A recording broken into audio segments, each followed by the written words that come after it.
wanna snip all of this off. Heyo, it's Oishi, welcome back. Months ago I did a video where I reread the Hunger Games series to see if it was still good now, like it was when I first read it. And in that video I said that I wanted to do this with more popular YA series that were really big during that time, and I thought, hey, since the Shadow and Bone Netflix adaptation just dropped, why not do this with the Grisha series? So that's exactly what we're doing today, and for the next little while, is we're gonna be rereading the original Grisha series, so Shadow and Bone, Siege and Storm, and Rise and Ruin? What? Ruin and Rising. I think that's what it's called. I remember reading these way back when, in like 2015, 2016? I have no idea. It was a while ago, and I remember enjoying them for the most part. They probably were not my favorite YA fantasy that I read in that time, but I still remember that they were enjoyable for what they were. Now, years and years later, I want to see if they're still good, or if we just all got caught up in the hype. So for the next probably week-ish, I'm going to be rereading these, and then after that, I will read Six of Crows and Crooked Kingdom, which I have them. They're somewhere over there. Right there. There we go. And I'll probably film that as well because I've been meaning to read those for so long and it's kind of embarrassing that I haven't yet. And then after I do all of that, then I will watch the show, and who knows, maybe I'll do a video on that as well. I'm hoping to read quite a bit of the first one today. Today is also Oscars day, so that means the majority of my evening will be spent watching the Oscars, probably from like 6:30 because I'm in Toronto, so it's 3 hours behind LA, or 3 hours ahead of. When it's 6:30 here, it's... I don't know how time zones work. When it's 6:30 here, it's 3:30 there. You figure it out. It's 1 p.m. right now, which means I have many hours to just sit and read, so that's what I'm gonna be doing. I should probably say that I don't remember basically anything about this series. I remember the name Alina Starkov and the name The Darkling, and that is quite literally it. I don't remember any actual plot events that happen in the series. I just remember my feelings towards it, which were like slightly above average. So let's get a refresher on what the series is and see if it's still in fact good. Hello, it's the next day. I'm about 19-20-ish% into Shadow and Bone, and it's just a little bit convoluted. There's a lot of new terminology in this that kind of gets shoved at you all at once, and I'm having a little bit of trouble grasping who exactly is who, because there's so many different names for the different people within the Grisha, so the different powers that they have, and I'm just like, I need a glossary that I can reference throughout the book because I'm just a little bit confused right now. And I remember reading it the first time also being a little bit confused. Like, I don't exactly know what the difference between a corporal key and a corporal neek is. I'm just kind of going with the flow and hoping that at some point it clicks in my brain. Then again, we are still pretty early on. 20% is like 50-ish pages into this, so hopefully as it continues I will be able to actually understand everything. I watched the Oscars last night. They were pretty decent until the end, which was kind of weird. I'm gonna make a video about it, which by the time this video goes up, that video about the Oscars will probably already be up, so I will link that in the iCard and in the description if you want to go watch that. I'm hoping to read more tonight, but first I'm gonna film that video, and then I have a little bit of homework from my French and Spanish classes, but then after that, it's reading time. Hi, voiceover me. I didn't particularly feel like getting on camera right this moment, so enjoy the random stuff I have in my camera roll. I'm about 65% of the way into Shadow and Bone, and I thought I'd give you a little update. I feel like when I read this the first time, I thought more things happened in it than actually do happen. I thought it was a much bigger story, at least in the first one, than I realized. It's actually not. It's actually kind of a smaller story. I guess you could classify this as like the training book. Like, yes, there is more stuff happening, but the large majority of it is Alina discovering she's a Grisha and then trying to learn how to use her powers, and then also some canoodling with the Darkling, which go off go off queen, same. When I read it the first time, again, I don't remember much, but I thought that there was a lot more in the first one. But, I mean, I'm not hating it, like, I'm enjoying it for what it is. Let's talk about the Darkling, because I have thoughts. So something that I've been seeing around a lot from people watching the show is that they kind of have this like love-hate relationship with the Darkling, or just a flat-out hate relationship with the Darkling. I've seen people saying that he's like kind of manipulative and stuff like that. And before I started rereading it, I was like, yeah, okay, it makes sense, because from what I remember, I think he was sort of like this darker, broodier character. But now that I'm rereading it, I'm like, huh? What? Don't get me wrong, the Darkling is definitely a powerful person. He is intimidating, he has that reputation because of the power he has and the status he has in the Grisha court, or whatever it's called. But when we sit down with him and we actually talk to him, like, he doesn't seem that big and intimidating, at least in my opinion. Like, he's characterized as being rather amicable. Again, he is intimidating, but he's not, like, using that power for bad, at least from what I can tell. He seems nice enough, like, he smiles, he laughs, he seems to have at least a little bit of a sense of humor. So, like, the idea of him seems to be very big and powerful and intimidating, which I totally get because, again, his status is way high up there. But then when Alina's talking to him, he just sort of seems like a normal dude. So, yeah, I don't know if I'm completely misreading it. I mean, he definitely has his moments where he's a little bit more broody and a little bit more snappish, but for the most part, he just does not seem super duper, like, crazy scary. So I don't know if they've, like, amped it up to 11 in the show, but yeah, I'm interested to see what is going on with the show, because he's played by Ben Barnes, and I have the fattest, most embarrassing crush on Ben Barnes, so can't wait to see what goes on there. And I definitely do think that when I read it the first time, I remembered him as being more broody. Maybe it was because I was, like, 13 and that was, like, really what I was into back then. I mean, I have my flaws, okay? I'm into the bad boys. It's just something about me that will probably not go away. But when I was 13, I had my first love. Sorry, that was completely unplanned. I needed to do that. Anyway, yeah, when I was 13, it was definitely something that I was like, okay, I'm into this. But now that I'm reading it again, I'm like, he's really not that bad. Like, he's not that quote-unquote dark or that much of a quote-unquote bad boy. Anyway, those are my thoughts. It's kind of funny how little Mal matters in this. Like, I totally forgot that he's not even in most of this, at least from what I've read so far. I think we left him at around 15% of the way through, and now I'm 65% of the way through, and he's just made a reappearance. Literally, I couldn't care less about him right now. Alina, I don't have much to say about her, and I don't know if that's a good or a bad thing, because she's just sort of, you know, there. That's kind of mean. I'm having an okay time reading from her perspective. I really don't have much else to say. So, okay, I will get back to you probably after I finish Shadow and Bone. I'm Booba the Fool. I kid you not, mere minutes after I finished updating you the last time about my thoughts on the Darkling and all of that, I start reading again, and the very chapter that I read, everything changed. And I was like, oh, so he's like evil. So, do I feel kind of stupid for the last update that I gave you? Yeah, but also not. He still doesn't come off as, like, super crazy scary in the first, like, 3/4 of it. And when I think about it, from a character standpoint, I think that actually makes sense, because if I was the Darkling, I would want to come off as humane as possible for as long as possible, especially with the stuff that gets revealed later on. I'm trying not to be too spoilery. This is the best you're gonna get, though. I feel like there is more to the story, because obviously the series isn't over. This is only the first book. And also, I'm pretty sure the Darkling is still, like, a valid love interest in the second book, which I'm like, okay, I don't know how he can come back from the stuff that went down at the end of this book, but Lee Bardugo, you better have, like, magic writing fingers to make him come back from that, because wow, he was so unattractive in the end of this book. Again, I don't remember anything from the series, so I literally don't know how he could possibly redeem himself as a love interest in just, like, one book, because I'm pretty sure he is going to be a love interest throughout. So I'm like, how?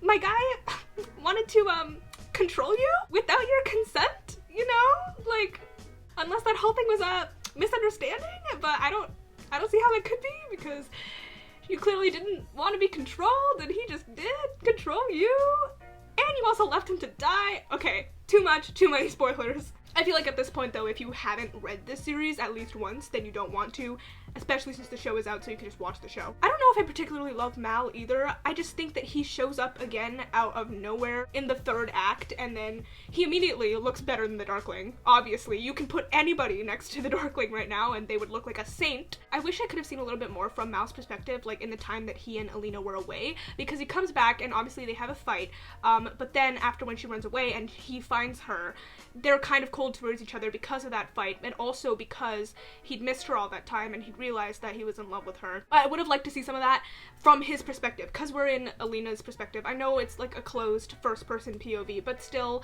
I feel like that was kind of out of the blue. I actually kind of feel like the romance for both the Darkling and Mal was a little bit hastily done. Like, I did not realize we were getting there that quickly. The question is, what really happened in this book? Like I said earlier, there is not a ton that goes on until like the last act, and even then it's weird. Okay, so throughout the book, like the first part is pretty strong. I actually really enjoyed the first part when she's like, when they go into the Shadowfold and discover the light and all of that stuff. I thought that was pretty well done. And then it really does feel like a lot of nothing in the middle when she's training and getting closer to the Darkling. It feels kind of repetitive and not much new stuff is happening. And then we get that twist that leads into the break into 3. And that's where I was like, okay, things are gonna happen. Things are gonna start going 100 miles an hour, because I feel like this is the only way that this can go after we just had this big twist. But then it like doesn't happen that way. It just slows down again for a good 20% of the book. And then in like the last 15%, that's where stuff goes down. So clearly I felt like the pacing was a little bit weird. It could have been much better done. Also, that confusion that I had at the very beginning of the book never fully 100% went away. I think I would have liked just a little bit more explanation on all these terms, all the different orders. I feel like I have a good grasp of them right now, but I was like 40% of the way in and I was like, dude, what the hell is a Corporal Nick? Overall, this is sort of a middle of the road book. I hope the series gets better. I think when I read it the first time, I actually liked this book a lot more than I do right now. I don't think I caught on to all those issues when I was 13. Okay, 13-year-old me just saw the Darkling and thought he was hot, and he was like, oh, he wants to control her? That's fine. But 18-year-old me is like, I don't know about this, Chief.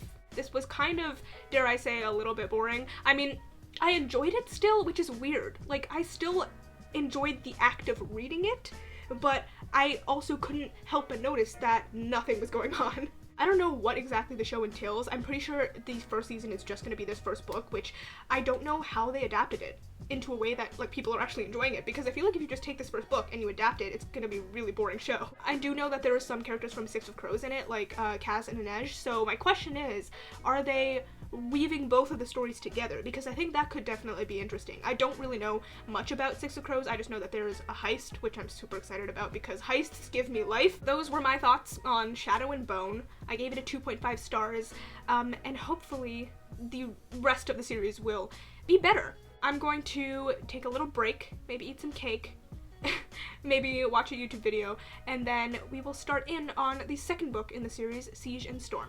Hello. I am about 60% of the way into Siege and Storm, and I haven't updated you at all, so let's do that right now. I am immediately enjoying this book a lot better than I did the first one, mostly because things are actually going down in this one. A lot more stuff is happening in the second book than did the first, and I'm enjoying the ride that we're being taken on. I would say that the first 40% of it was, like, really good. I was here, I was enjoying myself, I was enjoying what the story was doing, I was enjoying our new characters. I like Stormund. I've realized that I kind of really enjoy this character archetype of this sort of like outcast bandit character that seems like they have no morals, but they really do. It's all hidden under a layer of snark and sarcasm. It's just really fun. I also am not mad about pirates, okay? I enjoy a good pirate. Pirates are fun. If you have a book, just add pirates to it and it'll probably be that much better. So I enjoyed Stormund, and when we learn more about who he is and like his background, that's interesting as well. I like Tolia and Tamar well enough.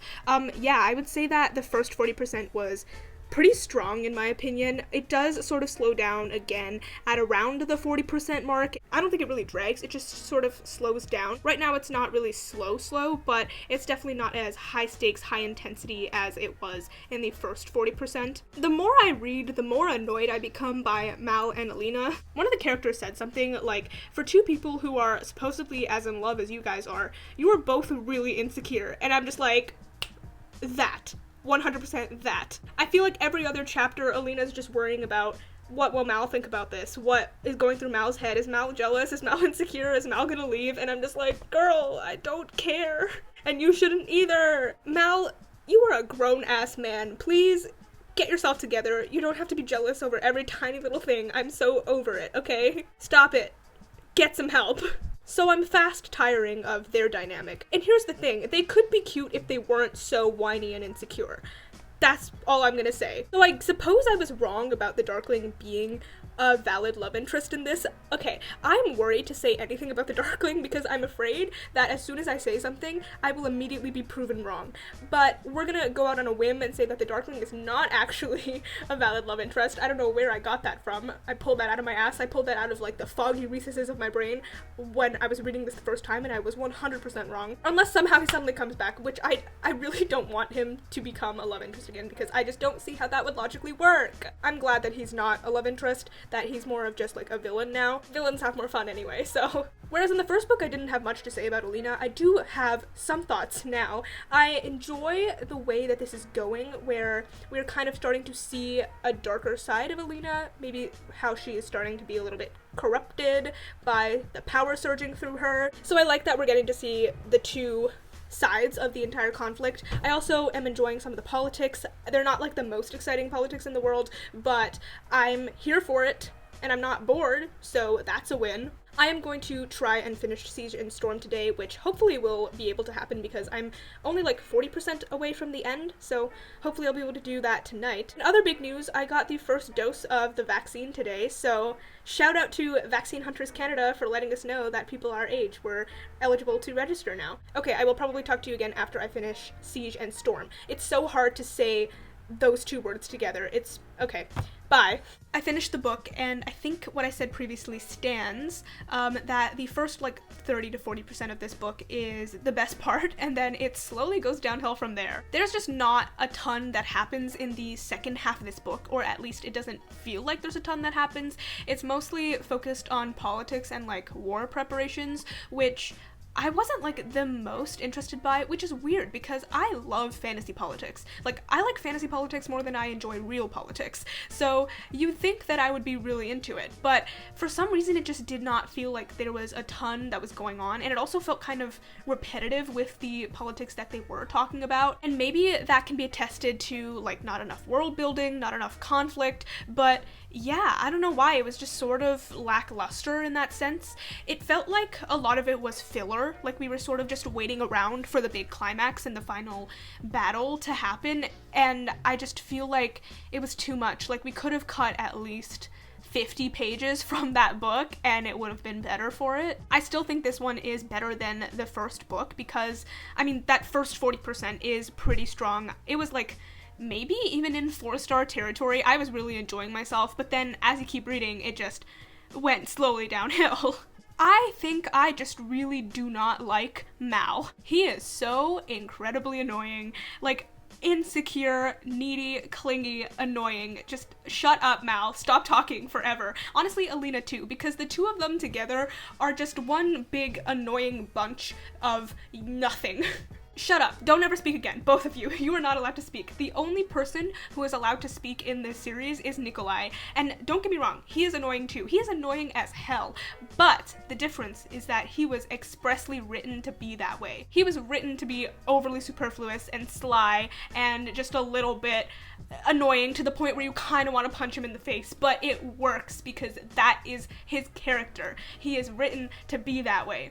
Alina and Mal are not written to be that way. And yet they are, like, I want to punch them more than I want to punch Nikolai. Nikolai carried this book. That's the moral of the story. Honestly, if Alina being with the Darkling will mean that she and Mal shut up and never speak again, then I'm all for that. I'm Team Darkling now.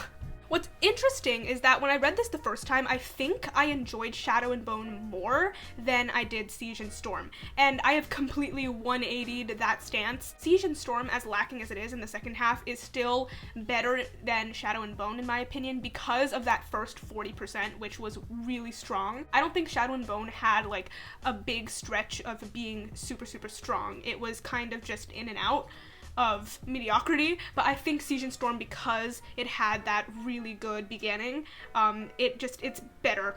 And even though it is lackluster in the end, I still think that lacklusterness is better than the lacklusterness of Shadow and Bone. I have one more book in the series, Ruin and Rising. I want to try and finish that very soon, hopefully by tomorrow. Who knows? If I don't have much to do tonight, I can like try and get those pages in. What's funny is that even though this is not like my favorite thing that I've ever read, I'm still excited to see what's gonna happen, even with all of my complaints. So I guess that's a win, for whatever that's worth. Okay, I'm gonna start in on Ruin and Rising today. Hi, I'm 55% of the way through Ruin and Rising, and again, like, the big question of this series is like, does anything actually happen? Because once again, things are happening, but at the same time I feel like things aren't happening. As a third novel in the series, the culmination of the entire series, it feels like there is not as much happening as there could be. Especially because I know it's the last book. So it's weird in that aspect, but what else is new? I'm tired of Mal, but again, what else is new?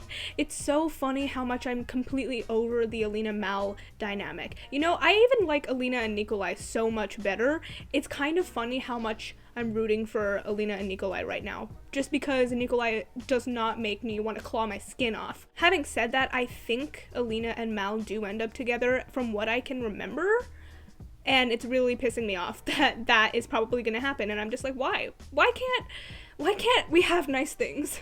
My favorite parts of this are the scenes between Alina and the Darkling. Look, I didn't realize that this was gonna happen, but allow me to explain myself. Alina and the Darkling have a connection through Morozova's collar that the Darkling essentially forced on her, and also I think through the Nichevoya bite, they can like appear to each other if they want to. And so Alina does that a couple times in the book so far, and those are by far the most interesting parts. Their relationship is what makes it interesting. They obviously are enemies. Alina obviously doesn't like the Darkling, and yet she still actively seeks him out to talk to him, almost because they are connected and they essentially are made of the same things. Like, it goes back to the big theory of the Grisha series, is that like calls to like, so they're essentially two sides of the same coin. So even though she doesn't like him, she still feels that like drawn to him because of that. They have this understanding of each other. She knows that he sort of understands her and that she understands him, as much as their opinions and perspectives differ. It's interesting stuff. The fact that the Darkling is still really like horny for her, not the best. I feel like I could have done without that part, maybe just made it connection on the whole like calls to like level. But yeah, I have to say that their scenes are by far the most interesting from the entire book, and they've only had like 2. So there have been 2 scenes in this entire book so far that I have been genuinely like, okay, this is interesting, like I'm here for this. Like I said, I also like scenes between Nikolai and what's her name? Alina. And I would really like her to end up with him, but I don't think it's gonna happen. Yeah, when are things gonna happen? That's my question. I'm gonna try and finish this off today. I have a little under 50% left, and let's just hope that I enjoy it a little bit more than I did the first 50%. This series is so weird. I finished the book, and I don't know, like, I genuinely don't know what to even say, because there's so much to be said, and yet also nothing at all, which kind of is this entire series. First things first, the second half was probably better than the first half. The same thing happened to me when I gave you that update about the Darkling, and then immediately everything changed. As soon as I finished that last update, the very next chapter I read, everything hit the fan and things changed, which I was welcoming. I was kind of waiting until something was gonna happen in this series, and then it finally did. But here's the thing, kind of like in the first book, and let's be honest, all of the books, even when things are happening and you feel like you finally hit a spot where things just have to keep going up right now. Like, the intensity and the tension have to keep going up. While it does go up, it then doesn't escalate high enough, in my opinion. Instead of doing this, it kind of goes like this, where it's like, it's going up, but then we have lulls for a long period of time, and then it'll go up again, and then lulls again. And I know the general ebb and flow of a story is kind of like action, reaction, but I feel like the actions happen very quickly, and then the reactions drag out way too long. It's so weird, because I enjoyed the climax, but then I also felt very let down by it. It was simultaneously enjoyable and anticlimactic, if that's even possible. I don't know how, but this book managed to do it. Here's one of my biggest problems with this book, and probably the entire series, is that I think this series had some really good ideas. It had potential, and some of the stuff in this is genuinely interesting to read about.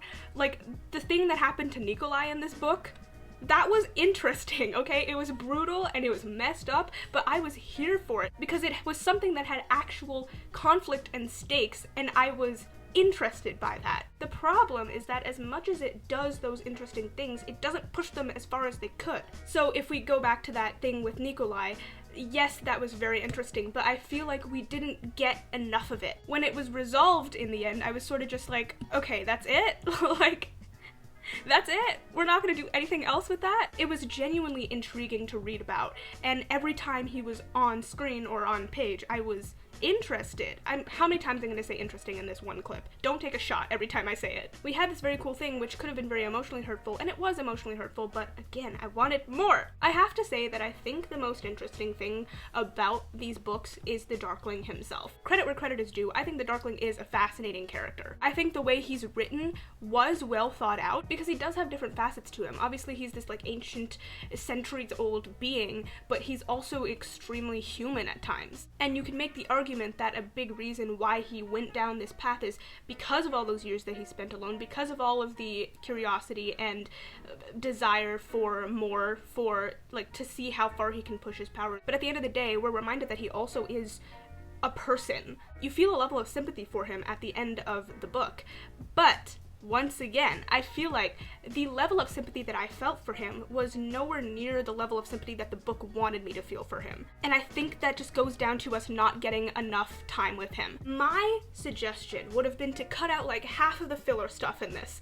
Cut out, okay, I know the tracking, like tracking all the different amplifiers is a huge part of the series, but I'm gonna be honest, they were the most boring parts. So if we cut down on the tracking stuff and we spent more time with the Darkling and got to understand him better and know everything about him, then at the end, the level of sympathy we would feel for him would be the level of sympathy that the book wants us to feel. But it just didn't get there for me. Cut out the tracking stuff, spend more time with the Darkling. Also, with the Darkling, cut out all the horny stuff, please. I'm so over that. Cut out that, and instead, let us explore his psyche more. Let us explore who he is as a person and his background a lot more. Having said all that, I still weirdly had a fun time reading this series. Is that strange? Even with all of the complaints I had, I genuinely enjoyed reading these books. It was a fun time, which is so weird to me. Again, I don't know what to make of this series. It's such an enigma. I don't know if I told you what rating I gave Siege and Storm, but I gave it 3 stars, and I'm also gonna give Rune and Rising 3 stars. It's really just like kind of in the middle because it has these really high highs, but then it also has really low lows, so it kind of just ends up right in the middle. Now that we've read all 3, I guess the only question left that there is to ask is this series still good? And I don't know how to answer this. When I did the first one with the Hunger Games series, it was pretty obvious to me right off the bat that yes, the Hunger Games series was indeed still good.